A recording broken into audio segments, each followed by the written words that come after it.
Menteri Energi dan Sumber Daya Mineral Bahlil Lahadalia mengungkapkan dirinya mendapat tugas dari Presiden Prabowo Subianto untuk mencari pasokan minyak mentah dari hampir semua negara.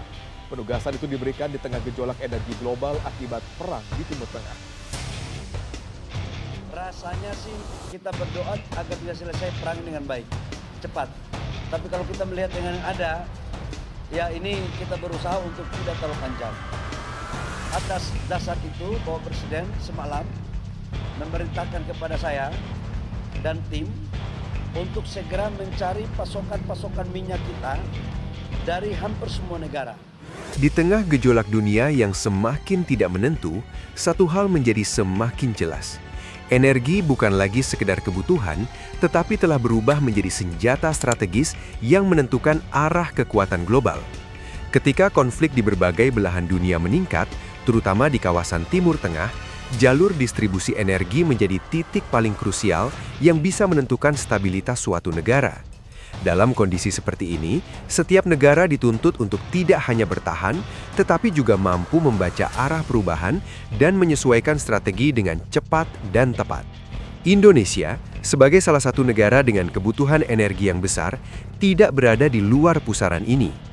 Ketergantungan terhadap impor minyak mentah membuat posisi Indonesia cukup rentan terhadap dinamika global, terutama ketika jalur distribusi utama mulai menunjukkan tanda-tanda ketidakpastian. Salah satu jalur yang selama ini menjadi urat nadi distribusi minyak dunia adalah Selat Hormuz, sebuah kawasan sempit namun sangat vital yang menghubungkan Teluk Persia dengan Laut Lepas. Jalur ini bukan hanya penting bagi negara-negara Timur Tengah, tetapi juga bagi negara-negara di Asia, termasuk Indonesia.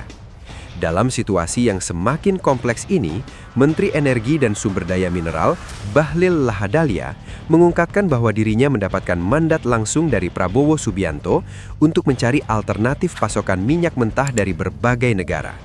Penugasan ini bukanlah langkah biasa, melainkan respon strategis terhadap ancaman yang bisa berdampak luas terhadap ketahanan energi nasional. Instruksi tersebut menandakan bahwa pemerintah tidak tinggal diam menghadapi potensi gangguan, melainkan mulai bergerak aktif untuk mengantisipasi kemungkinan terburuk. Cadangan minyak Indonesia sendiri memiliki karakteristik yang dinamis. Stok energi tidak bersifat statis, melainkan terus bergerak seiring dengan masuk dan keluarnya pasokan. Dalam kondisi normal, sistem ini berjalan dengan stabil karena adanya suplai yang konsisten dari berbagai sumber, baik dari dalam negeri maupun impor. Namun, ketika salah satu jalur utama terganggu, keseimbangan ini bisa dengan cepat berubah. Dalam konteks ini, ketergantungan terhadap jalur tertentu menjadi resiko yang tidak bisa diabaikan. Selama ini, sebagian pasokan minyak Indonesia bergantung pada distribusi yang melewati Selat Hormuz. Jalur ini dikenal sebagai salah satu choke point paling penting dalam perdagangan energi global. Namun ketika kawasan tersebut mulai dilanda ketegangan geopolitik, resiko gangguan menjadi semakin tinggi. Kapal-kapal yang melintas berpotensi menghadapi pembatasan, gangguan keamanan, bahkan konflik terbuka yang dapat menghentikan aliran distribusi secara tiba-tiba. Jika skenario terburuk terjadi, dampaknya tidak hanya dirasakan oleh sektor energi, tetapi juga merambat ke sektor ekonomi secara keseluruhan. Yang menarik, dalam menghadapi situasi ini, Indonesia tidak menunjukkan reaksi yang berlebihan. Tidak ada kepanikan, tidak ada pernyataan yang emosional, dan tidak ada langkah tergesa-gesa yang berpotensi memperburuk keadaan. Sebaliknya, pendekatan yang diambil justru terlihat lebih tenang, terukur, dan strategis. Indonesia memilih untuk tidak bergantung pada satu jalur yang semakin tidak pasti, melainkan mulai menggeser strategi dengan membuka berbagai alternatif sumber pasokan. Langkah ini mencerminkan perubahan paradigma dalam pengelolaan energi nasional. Jika sebelumnya fokus utama adalah memastikan kelancaran distribusi melalui jalur yang sudah ada, kini pendekatannya bergeser menjadi diversifikasi sumber dan jalur distribusi. Dengan kata lain, Indonesia mulai menyebar risiko agar tidak terlalu bergantung pada satu titik yang rentan terhadap gangguan. Ini bukan sekedar langkah taktis, tetapi juga bagian dari strategi jangka panjang untuk memperkuat ketahanan energi nasional. Salah satu negara yang menjadi perhatian dalam strategi ini adalah Arab Saudi. Sebagai salah satu produsen minyak terbesar di dunia, Arab Saudi memiliki kapasitas produksi yang besar, serta jaringan distribusi yang luas. Keunggulan lain dari negara ini adalah fleksibilitas dalam mengelola jalur ekspor, sehingga tetap mampu menyalurkan energi meskipun terjadi gangguan di beberapa titik. Bagi Indonesia, kerjasama dengan Arab Saudi memberikan jaminan stabilitas dari sumber yang sudah terbukti kuat dan berpengalaman.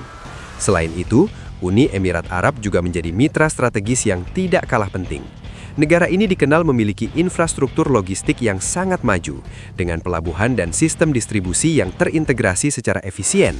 Kemampuan untuk mengalihkan jalur distribusi ketika terjadi gangguan menjadi salah satu keunggulan utama yang dimiliki oleh Uni Emirat Arab.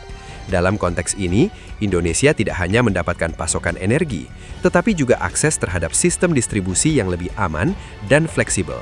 Namun, langkah Indonesia tidak berhenti di kawasan Timur Tengah.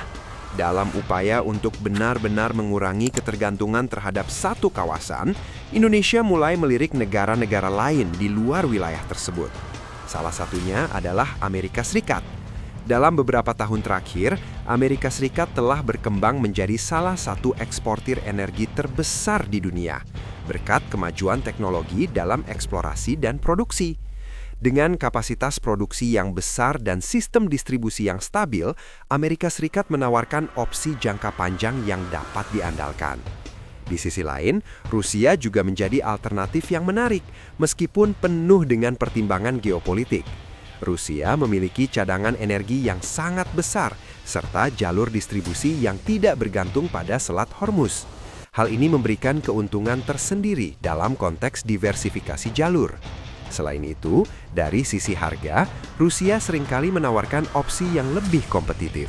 Namun, kerjasama dengan negara ini tetap memerlukan kehati-hatian, mengingat dinamika politik global yang cukup kompleks.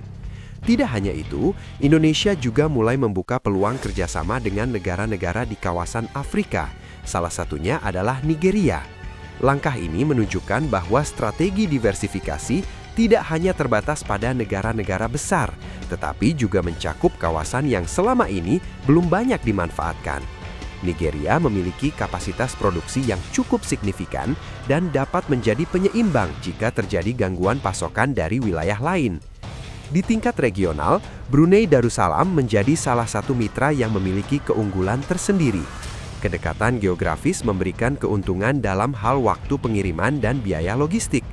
Selain itu, resiko gangguan juga relatif lebih kecil dibandingkan dengan jalur-jalur yang lebih jauh dan kompleks. Dalam banyak kasus, solusi yang paling efektif bukanlah yang paling besar, tetapi yang paling stabil dan dapat diandalkan. Jika dilihat secara keseluruhan, langkah yang diambil Indonesia ini menunjukkan adanya pergeseran strategi yang cukup signifikan.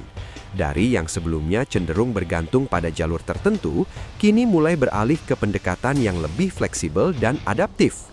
Diversifikasi sumber dan jalur distribusi menjadi kunci utama dalam menghadapi ketidakpastian global. Dengan membuka berbagai opsi, Indonesia tidak hanya mengurangi resiko, tetapi juga meningkatkan posisi tawar dalam negosiasi energi. Dalam konteks yang lebih luas, strategi ini juga mencerminkan kemampuan Indonesia untuk beradaptasi dengan perubahan. Dunia saat ini bergerak dengan sangat cepat, dan negara yang tidak mampu menyesuaikan diri akan tertinggal. Dalam situasi di mana jalur distribusi energi bisa berubah sewaktu-waktu, kesiapan untuk beralih menjadi faktor penentu yang sangat penting. Indonesia tampaknya memahami hal ini dengan baik, dan mulai membangun sistem yang lebih tangguh untuk menghadapi berbagai kemungkinan. Pada akhirnya, yang menjadi pertanyaan bukan lagi apakah Indonesia akan terdampak oleh perubahan global, tetapi sejauh mana Indonesia siap untuk menghadapinya. Ketika satu jalur mulai tidak lagi dapat diandalkan, kemampuan untuk membuka jalur lain menjadi kunci utama dalam menjaga stabilitas. Dalam hal ini, langkah yang diambil Indonesia bukan hanya tentang bertahan, tetapi juga tentang mengambil kendali atas masa depan energi nasional. Dengan strategi yang lebih terdiversifikasi, Indonesia tidak lagi berada dalam posisi yang terlalu bergantung pada satu titik. Resiko dapat disebar dan dampak dari gangguan dapat diminimalkan. Ini adalah pendekatan yang tidak hanya relevan untuk saat ini, tetapi juga untuk jangka panjang. Dalam dunia yang penuh dengan ketidakpastian, fleksibilitas dan kemampuan beradaptasi menjadi aset yang sangat berharga. Dan disinilah letak perubahan narasi yang paling menarik. Apa yang sebelumnya terlihat sebagai ancaman, kini justru menjadi peluang untuk memperkuat fondasi. Apa yang awalnya dianggap sebagai tekanan berubah menjadi momentum untuk melakukan pembenahan. Indonesia tidak hanya merespons situasi, tetapi juga memanfaatkannya untuk membangun sistem yang lebih kuat dan lebih siap menghadapi masa depan. Pada akhirnya, ini bukan tentang siapa yang paling kuat di jalur utama, tetapi siapa yang paling siap ketika jalur itu berubah.